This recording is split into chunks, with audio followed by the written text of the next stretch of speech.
but very quickly I just wanted to tell you a little bit about what Spark is and why we're doing this. And you are more than welcome to reach out to me at any time to follow up. So I'm Danya.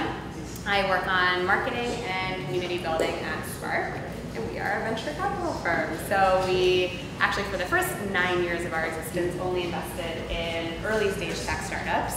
Sometimes just a handful of people, a semblance of a product, a really great vision. But this past summer, we also raised a growth fund to do later stage investing. So now we get to continue supporting our companies really through their life cycle and invest in companies that we missed the first or second time around.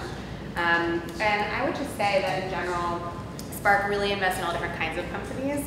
I'm curious at some point, I think Emily is going to do intros at some point, so we'll learn more about where you guys are working.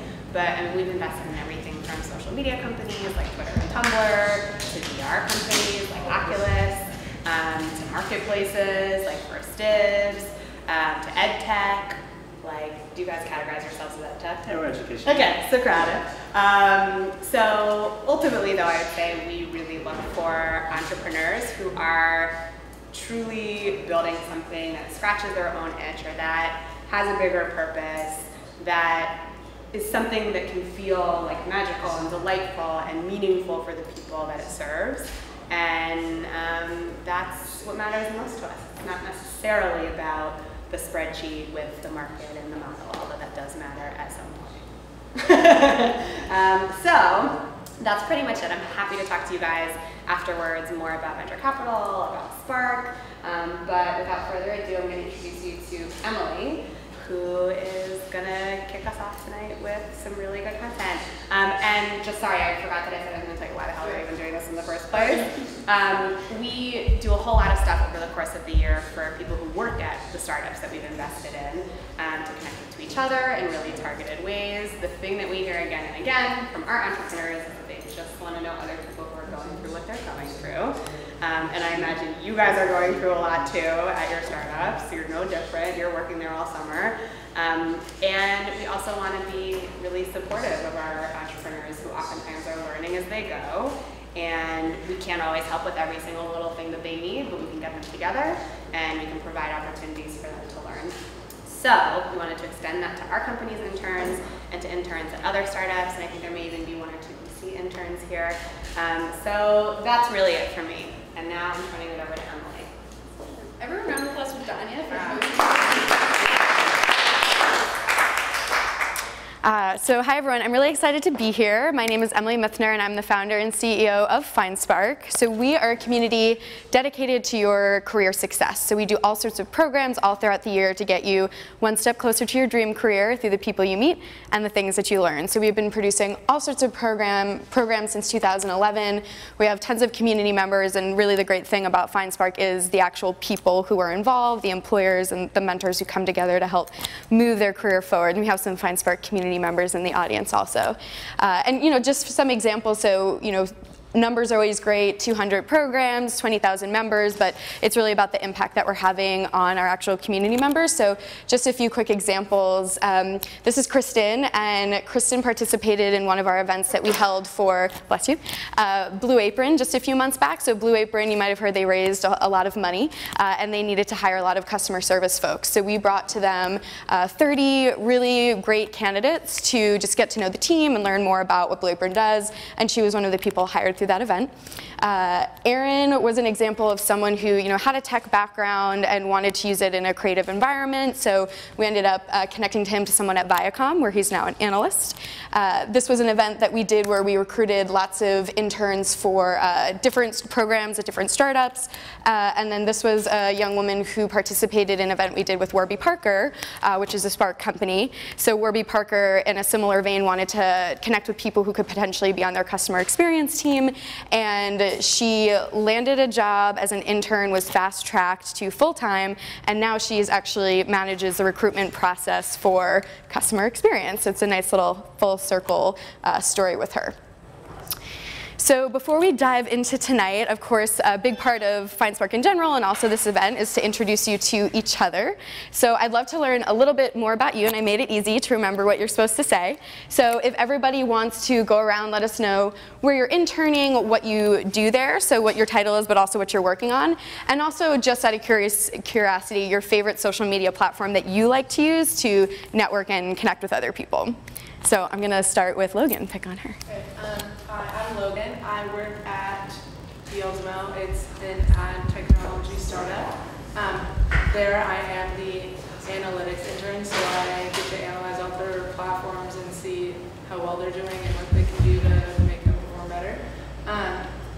That's pretty much what I'm currently working on, but the other interns and I have also started like a Women in Tech series, and so we're getting into that. Our next event's tomorrow. If any of you want to come, I can give you guys more details later.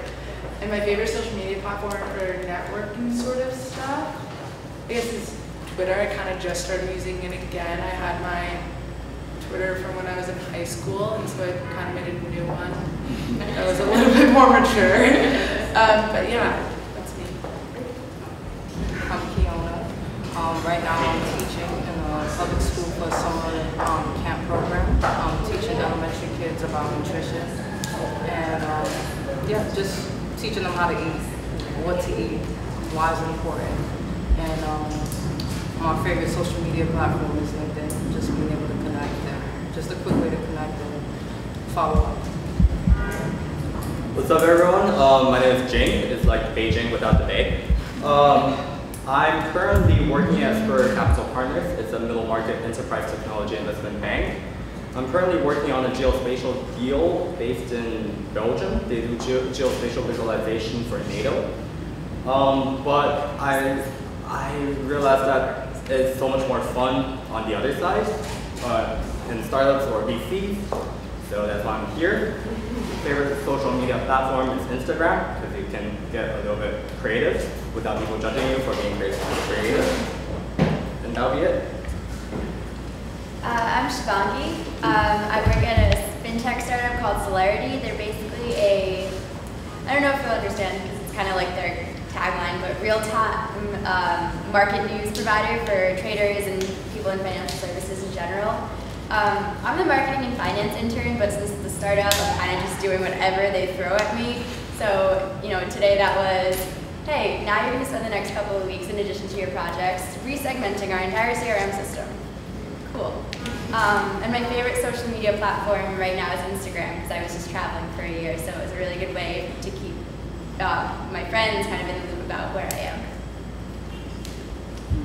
What's up, guys? I'm Pete. I'm working at Gust. They're an angel investment platform that connects startups to angel investors all the way from the initial pitch to the final exit, and they manage the whole deal process, being able to track all your different deals that are on there, note-taking, and collaborate with angel investment groups that you may be a part of. I am the marketing intern there. I do a lot of partnerships, kind of like typical marketing stuff, branding, and then a lot of data analytics stuff, measuring how we're engaging with our users and things like that. And my favorite social media platform probably is LinkedIn, because I can actually keep track of people that I meet on there. Hi guys, my name is Jenny. I work at Mimic as a graphic designer. I've been designing logos, icons, PowerPoints, and others.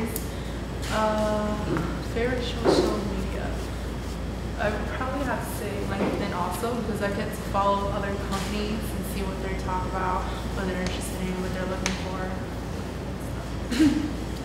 Hi, my name is Carmen, and I work at Renta. It's a platform for anyone who likes to rent out goods, service, and space for other people at their own price. And I'm the marketing intern, and I work on graphic design work, and also handle their social media websites like Twitter and Instagram. And my favorite social media platform is Instagram, because I'm really into photography, and I post my travel photos there. So. Hi, so my name is Araceli, and I intern at Fashion Fights Cancer. It's a nonprofit, and I do everything. I assist in everything. I don't have a specific title. And my favorite social media platform is Instagram and Snapchat. It actually works a lot. My name is Diana Nguyen. I am a law student at Boston University, and I am a legal intern at IEX this summer. It's an equities trading venue who is applying to become a national exchange, so that's very exciting. At work, I assist the general counsel, and I enjoy the responsibility of being able to negotiate contract provisions. So all the terms and conditions for everything, I get the pleasure of reading them and suggest, better terms, and we go back and forth. And I do a lot of legal research, and today I got to do research on if there's someone in your company who is doing lobbying, what are the compliance requirements? I'm actually very light on social media. I don't even have Facebook, but I appreciate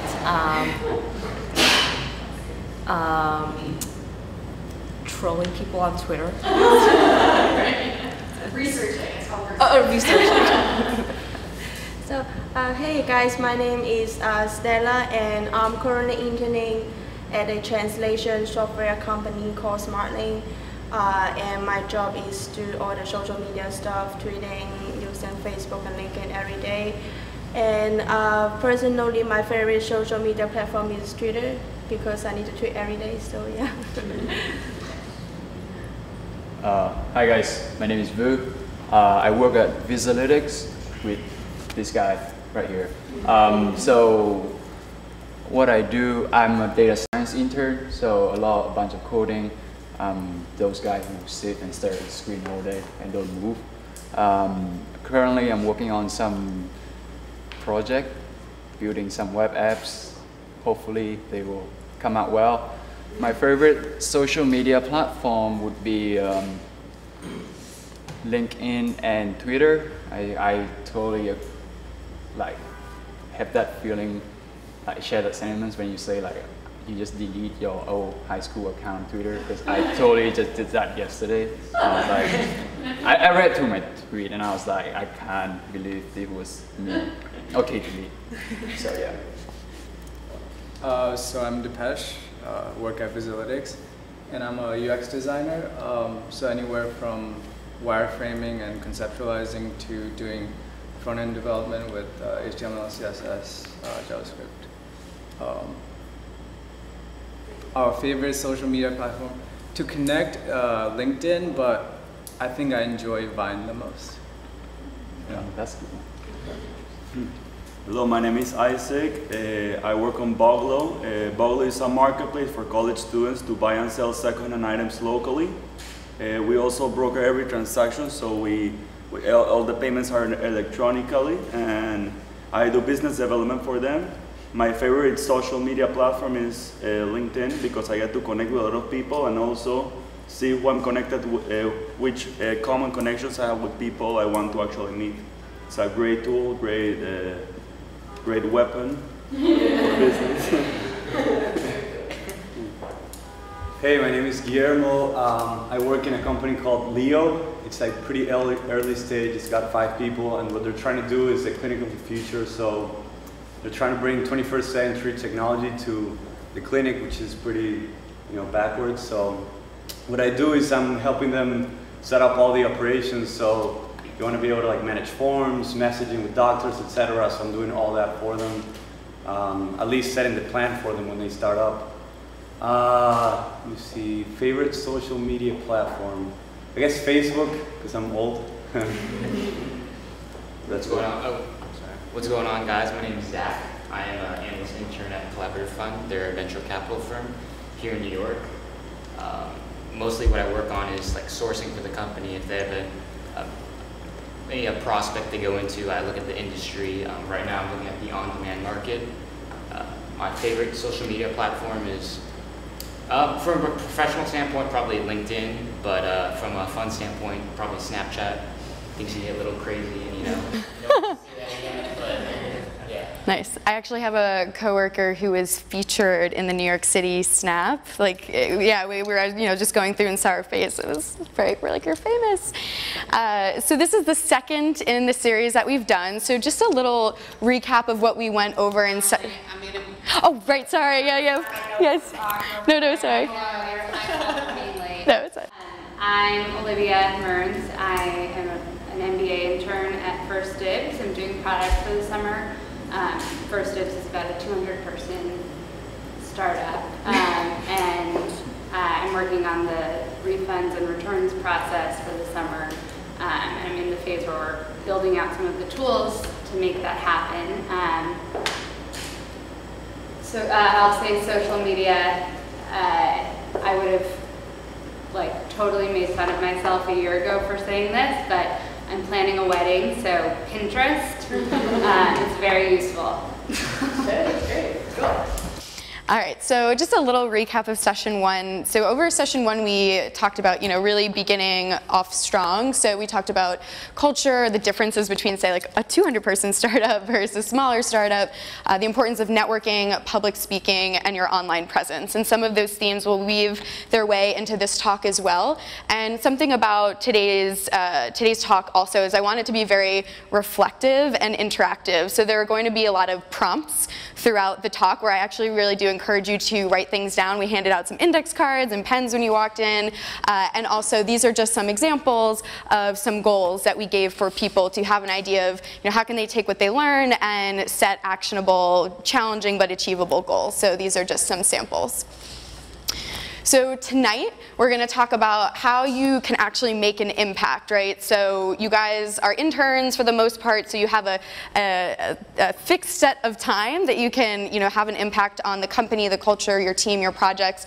So the importance of showing up and being connected within your company beyond just the day-to-day projects you're working on, and the importance of speaking up. So it can be very nerve-wracking, whether or not you're in a small company or a big company, to initiate conversations with supervisors, fellow interns, other coworkers. So we're going to talk a little bit about how to go about that. We're also super stoked to have a guest speaker with us here tonight. So we will be doing a little Q&A with him as well, and then at the end also do some goal setting and Q&A. All right, so a little background just on myself and FindSpark. So my first experiences were working at both a big corporate publishing company and a very small startup. So I had experiences at both very different environments, but similar in the sense that I never really had a set project to work on, in the sense of I was the first social media coordinator hired at this publishing company, and I was the first community manager, basically first non-technical employee hired at this startup record setter. So I got very used to taking initiative, making my own projects, and realizing the importance of being a little aggressive about making sure that you're on the same page with your supervisors and your teams about what you should be working on and what sort of goals you should be setting and achieving. So to start off with making an impact. So I'm sure, so how many of you, is this your first time working at a startup? Just curious. Okay, a handful. Okay, got about half the group. So I think to just start off, I think it's important to think about, what were you expecting before you came in, right? And your expectations come from a lot of things. They come from the job description, of course, right? They come from your meetings and the interview process with your boss, with other colleagues, and then also just your perceptions of the company, right? Is it going to be a cool office? Is it going to be small? Is it big? But I think now that you're halfway through, it's important to be reflective and think about, how have those expectations been met or not met? And I put both ways here, right? Because maybe there's some aspects that you thought, man, this is going to be amazing, this is so excited, I'm going to kill it, and you're realizing, this is something I'm struggling with. Or maybe vice versa, right? Maybe some of you were nervous about going into, being like the 5th person at a company, but you're actually doing really well. So the first prompt, just to get you thinking about how your experience has gone so far, is to think about 3 words that describe your expectations, right? So fast-paced, intimate, like what your actual projects are, right? So someone mentioned they literally do like everything, right? So maybe you thought you were going to do one thing and you're doing a lot more. But then also to describe the reality, right? So now that you're in it, right, you have a little bit longer to go. What is the experience experience actually turning out to be, so that you can just be kind of self-aware and recognize what the job is really like, so that you can best excel and move forward. So 3 words to describe how you thought it was going to be, and 3 words to describe the reality. And another bit of background on me, so I've been producing these sort of career programs for about 5 years now, and I'm also an adjunct professor at a couple of colleges. And one of the classes I teach, they have a retail internship. So this is at a fashion school, so they're required to have this internship. And they have to do weekly journals. And it seems very high school, but at the end, when I do exit interviews, one of the biggest things that I hear from them in terms of what they enjoyed about the class is actually being forced to stop and think about their experience, right? Because how many of you maybe feel like a few days go by or a few weeks have gone by and you're just so in it and you're not actually really thinking about what are my accomplishments, what have my challenges been, what are my goals, right? So I think taking this time to reflect on how things are going will be really valuable, so you can wrap up the internship in a super positive way. So the first thing focusing on is goal setting, right? So again, the job description might have said one thing, but what you're actually doing now could be another. And in startup life, again, even if you have a big company or a small company, 200 versus 5, things move so quickly, and oftentimes your goals and plans can change very quickly. So something that's extremely important is to be setting goals for yourself, both personal development-wise, and also, of course, based on the projects that you're working on. And another thing to think about is how can you sort of work backwards based on, what do you want to accomplish at the end of the internship? What will you actually put on your resume? What will those resume bullets look like? And so if you need some inspiration, for instance, you could do some trolling, stalking, researching, whatever phrase you like to use. But what are people who have had similar positions as you? What are they writing on their resumes? What are they writing on their websites? Coworkers and that sort of thing. So using all this information that we have to our advantage. And in terms of your resume, what sort of context and numbers do you want to see, right? So the big thing with resumes and what will set you apart, and our 3rd and final session will focus a lot about resumes and how to position the experience you've gotten. But a big thing is to think about is, if you're, say, a marketing intern at a startup, think about what every marketing intern at a startup has done. They've run the social media, they've done email marketing, maybe they've done events, right? So if you just put those things on your resume is going to look like every other marketing intern at a startup. So start thinking now about how your bullets, how are the things that you've accomplished going to differentiate you from other people. So saying that you planned 3 events with attendance of over 50 people at each, that's a lot more impressive sounding than just saying planned community events. Right, so analyze, X amount of data per week or per month, so think about what those sort of end bullets will look like and work backwards. So the next prompt, if you don't have them already, and some of you hopefully are lucky enough to have some very set goals from your supervisor and your team members, but if you haven't thought about them in a while, think about them now. And both, again, personal, professional development, and of course work and project related. So how many of you would consider yourselves introverts? Just show of hands. Just a handful? Okay, yeah, I was like, it took a while for them to go up, right? So for instance, an introverted person's goal might be to present at a meeting or to approach a coworker that's not in their department. So that's an example of a professional development goal. And then of course work and project related, what are the main things you aim to get done? And a good thing with goals too is you want to make sure that there are milestones along the way so you can check in on your progress. Because if you're just thinking about that one big goal at the end and you're only going to be satisfied when that one big goal is hit, it's going to be more of a struggle throughout, right? So what sort of checkpoints can you give yourself along the way, right? So if you're planning events, like can you give yourself RSVP goals? Can you give yourself goals of what sort of speakers you want to get involved in, that sort of thing? So, and I think for both, aiming for 2 to 3 goals, because you don't want to overwhelm yourself too. You want to be able to focus. You only have a few weeks left. So another big part of this is, as the title said, getting shit done, right? So you guys are all pretty early in your careers, so this is a really good time to be thinking about what type of environment do you excel in? And are you excelling in the environment that you're in? So self-awareness is key in this phase of your career. How are things going, and what do you feel like is actually sets you up for success? So really simple examples. Are you a morning person? Or are you a late person, an evening person? When do you feel most productive during the day? I know a lot of people like to use the strategy of, swallowing the frog before you start, right? So doing like the hard thing, something about eating a frog, because that's gross, right? So you do that first, and then everything else is easy, right? So maybe you've realized that, hey, yeah, you are like that, right? Because if you put the big thing off to the end of the day, then you're rushing, so maybe you realize, you know what, every day when I get in, I'm gonna try to check that one big thing off my list, and once that's off my list, everything else will be additional, right? Also, just what sort of productivity and tools do you like to use? Like, are you a notebook person? Are you really having a great time integrating into some of their project management tools? I have some of my favorites on an upcoming slide.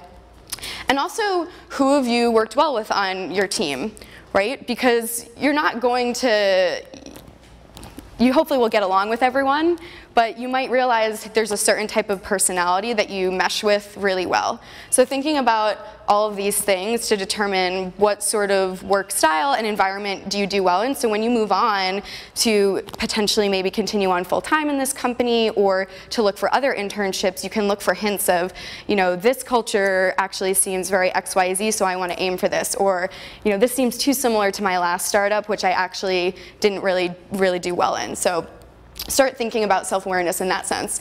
And these are just some of my favorite productivity tools. Have anybody heard of any of these? Do you guys use any of these at where you at? Does anyone use these for which one?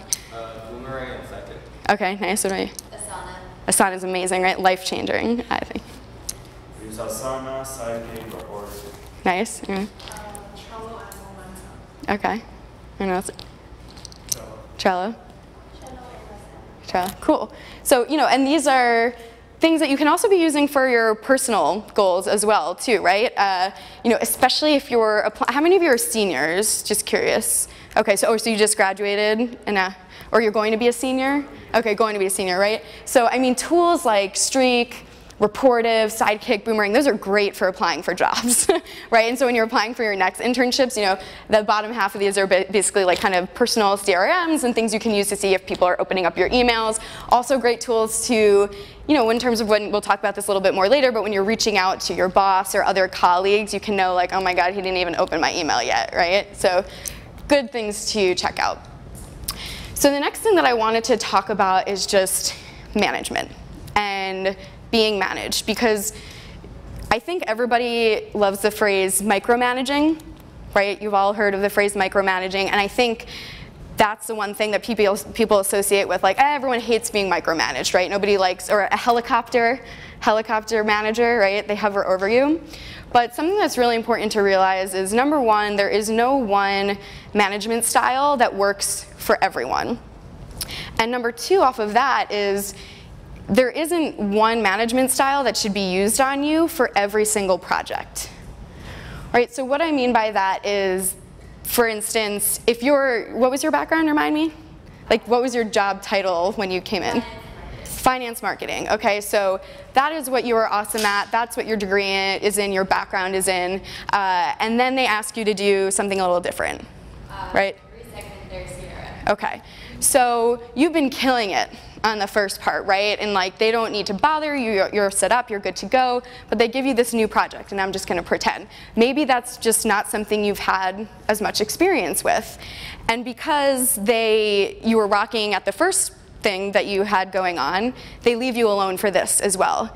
But you're realizing, like, I don't actually know as much about this, and on the inside you're just thinking, I actually wish I had more management, I wish I had more guidance, and that's okay, right? Because there are some things that you should have more guidance on, and there are some things that it's nice to kind of have autonomy for. So the next thing that I want you guys to think about is, what are some things that you're working on now currently, and do you wish that you had more guidance on these projects? Do you feel like you have enough? Or do you feel like you actually want more autonomy? I saw someone asking the questions ahead of time. They said, I actually wish I had more autonomy. So, you know, think about your projects, and we'll kind of go back to this prompt later, but, you know, is there anything you're currently working on where you're like, you know, I wish we had more check-ins, or I wish I had more of a structure, or that they sent me to a class or something like that. So the next big section of this is really focused on the people. And beyond your day-to-day duties of what you're required to get done, your projects, talking about how you can really get involved in the culture and your company beyond that. So I was talking with Logan here, who I guess technically met through one of my connections from 5 years ago, almost now. So his name is John Exley, and he was interning at a startup at the time called Hashable, which is no longer in existence. But I had connected with him when I had just started FindSpark, and we planned some intern events together. And through those intern events, there are people at those events who are still connected are still connected today. And actually, she just was mentioning some people she met through something John held, and I thought, oh, I know all those people. I keep in touch with them. So it's so important that you get connected into your company beyond, say, just your direct supervisor. So as your time is coming to a close, think about, you know, what in terms of events and activities and culture can you get yourself into so that you can really get to know everyone and people can get to know you, right? So I'm sure you've all heard the phrase, it's all about who you know, right? But I think thinking about it's all who knows you is just as important, right? So you really want to show your face, and that's where a lot of the connections are made. So things like company outings. So are there happy hours? Are there trips? Are there retreats or offsites? Are there intern-specific programs? How many of you are at a company where they have programming specifically for you, just out of curiosity? Okay, a couple. All right, so you know, things like that, things like this, of course. You know, are there any upcoming meetings or events where you can be a fly on the wall? A great way to stand out is to show you're not just interested in that one thing you're working on, but you're interested in how the company works as a whole. So, you know, can I sit in on that pitch meeting? Can I sit in on that big marketing meeting, that big engineering meeting? And then also, you know, offsite conferences and trade shows. So you had mentioned when you were RSVP, right, Carmen, right? So one of your first days you were at Northside Innovation Festival, right? I saw for your company. Was that, no? Oh, just kidding. I read a blog post from your company blog post. So, you know, if you have a chance to go to represent your company somewhere, right? So maybe that's a trade show, maybe that's a conference, an event, something like Logan is holding, you know, being able to go out there and say, like, I am an intern at XYZ. One of the biggest things that my supervisor said at my first job is they loved how I was always thinking about how I could connect Sterling Publishing, my company, to other people. So whenever I would go out to events, I would try to make connections. Oh, like this biz dev person should meet this person, or that sort of thing. So the next prompt, what can you do to add to the culture? So what events, programs, meetings can you get involved in? So are there things that you hear about that are going on that you can ask, hey, I would love to get involved or to help plan?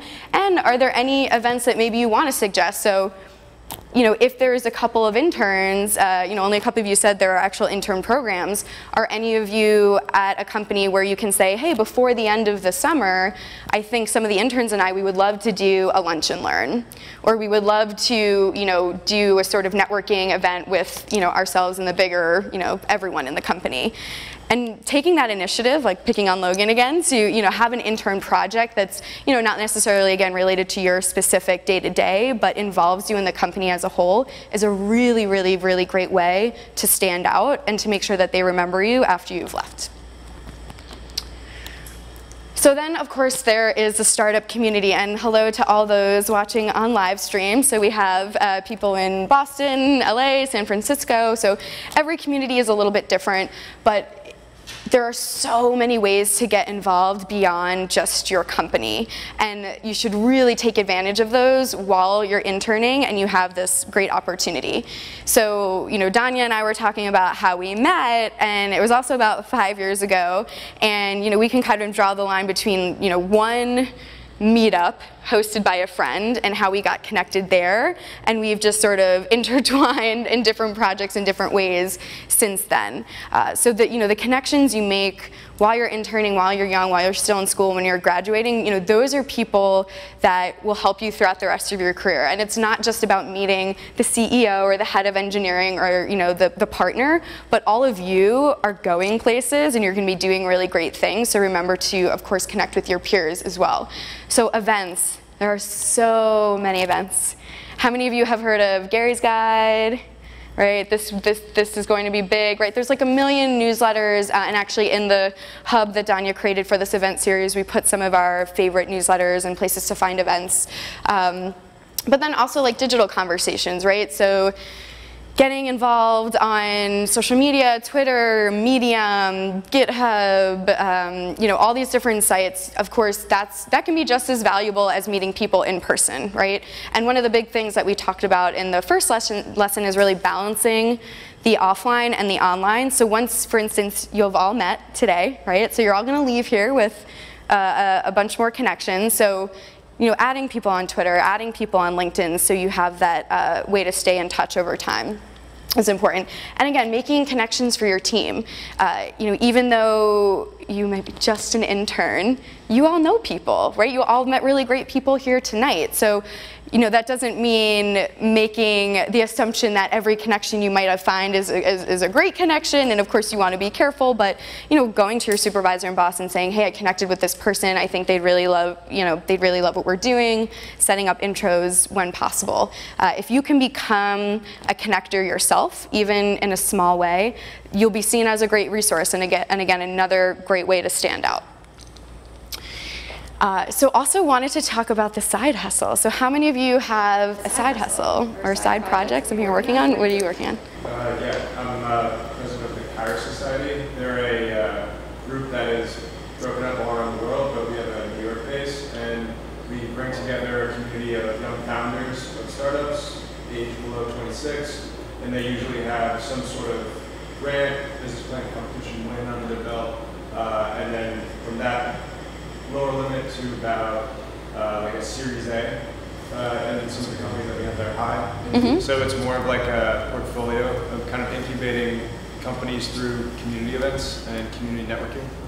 That's amazing, very cool. And so someone else raise their hand? Sure. I'm at Venia, which is a startup company kind of that does tailoring. So you like send us your sweater or whatever, and we'll like fix it for you.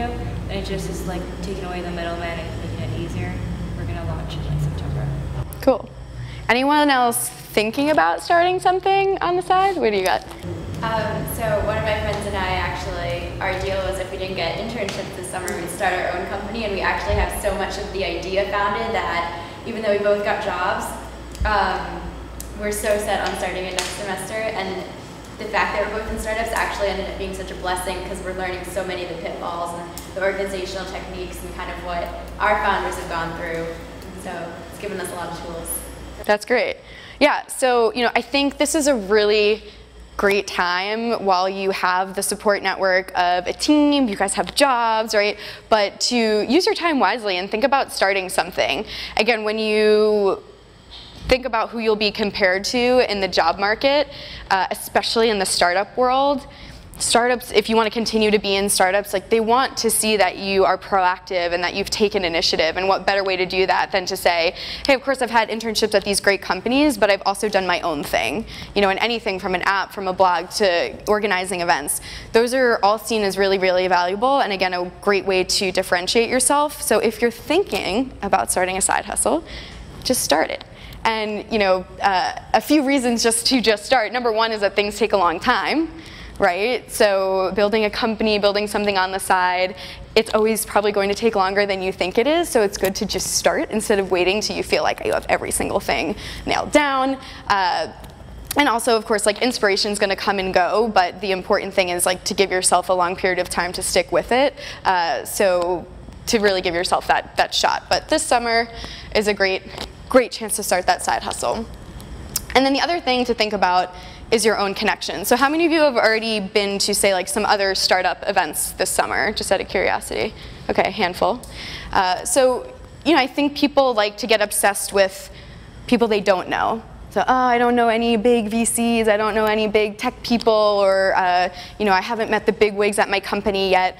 But I think we often ignore people that we already have in our own network. So, thinking about professors, classmates, colleagues that you have connected with, fellow interns, and utilizing those connections now while you're here, while you have something exciting and cool to talk about, your experience, and also to bounce ideas off of them. So if you are maybe struggling on a certain aspect of your internship, or you are looking for some advice about how to go about something, just starting with your own network and people who you've already met. So the next prompt is to think about setting a goal for yourself of what can you do outside of work. Right? So kind of picking from that list we just went through. So, are there more events? So a good chunk of you didn't raise your hand in terms of going to a startup event, so you should all go to a startup event before the summer is over, or start a side hustle. And of course, just look through your own connections. And one of my really awesome LinkedIn tips that I only found out recently myself, but did you know you can download all of your LinkedIn connections as a CSV? Do you guys know that? Does anyone? Got a few head nods? So this is really cool for a handful of reasons. One, it's just kind of cumbersome to search through your LinkedIn connections. So downloading them all, you have their emails, their titles, where they work. So if you're wondering, okay, like, do I know other people in startups, or also just a good way to keep track of people when they've moved around and maybe you didn't notice. So I would say everyone go home, download your LinkedIn connections and look through them. And also, knowing that you have this ability now, I would say this is one of my favorite reasons to really encourage people, even if you've met just briefly at an event like this, just connect with everyone and just say, it was great meeting you. Always send a custom invite message, because nothing is more generic or lazy looking than a generic LinkedIn message. So take the 2 seconds to say, hey, it was great meeting you at the Spark Capital event. If possible, adding a little note about what you spoke about. But connecting with all those people, because you never know, again, where they're going to go, what they'll do next, and how you might be able to collaborate in the future. So the third and final part of tonight's talk is focused on speaking up. So thank you for letting me put you all on the spot and give your little introductions. Something that I believe is incredibly, incredibly important is being able to have the confidence to talk about yourself and the work that you do. So I realize that most of you would literally rather be dead than standing where I am right now. Right? Because most people are more afraid of dying than public speaking. It's a fact. But you might not have to give talks or speeches in the future, but you do have to talk to colleagues, talk to your bosses, present your case, defend your reasonings for doing certain things. So, and also as you get closer to closing up your internship, you want to make sure that you're connecting with your colleagues and especially your supervisor about your performance. So making sure that you're making those meetings and getting on their schedules. So of course, touching base with your boss. So just out of curiosity, how many of you have scheduled kind of structured check-ins with a supervisor? So only about 4 of you, right? So that means everybody else, you have to work hard, right? You have to put it on yourself to make sure you're getting that time, to make sure you're on the same page. How many of you have met with coworkers that aren't involved in maybe what you're working on, but just other coworkers? Okay, a good amount, great. Anybody meet people at an event and then meet up with them after? Like get coffee with people after chatting with them at events? A little bit, okay, or a lot of people, great. And of course, meeting up with other side hustlers and interns. So, when you're thinking about these meetings, and of course some being more structured than others, but say let's take for instance these check-in meetings. So most of you are saying you don't have formal time periods for checking in with your boss. So how do you make sure when you do get those meetings that they're actually effective? So some things just to think about, especially if you're the one who initiates the meeting, send the Google Calendar invite, right? Because you don't want them to forget. And the worst thing is like you show up and they don't, right? So sending a meeting invite, giving them prep time. So knowing that you're probably in a busy work environment no matter where you're at. You don't want to say, hey, it's my last day tomorrow, can we catch up, right? if you want to have a productive meeting and you want to give them, things to think about, give them time. Set an agenda if you're meeting with a boss. So like, what do you actually want to go over? So going back and thinking about some of those prompts that we did earlier, is there a project that you want to focus on specifically to talk about how you can get more guidance to make sure that you're really accomplishing the goals they want you to do?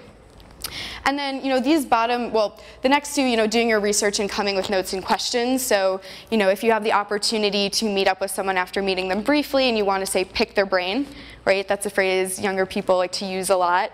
So for instance, you want to meet up with Danya, right? So Danya's time is really valuable. Everyone's time is really valuable. So making sure that you come prepared with good questions, and do not waste their time asking them questions that you can find the answers to through Google. Right?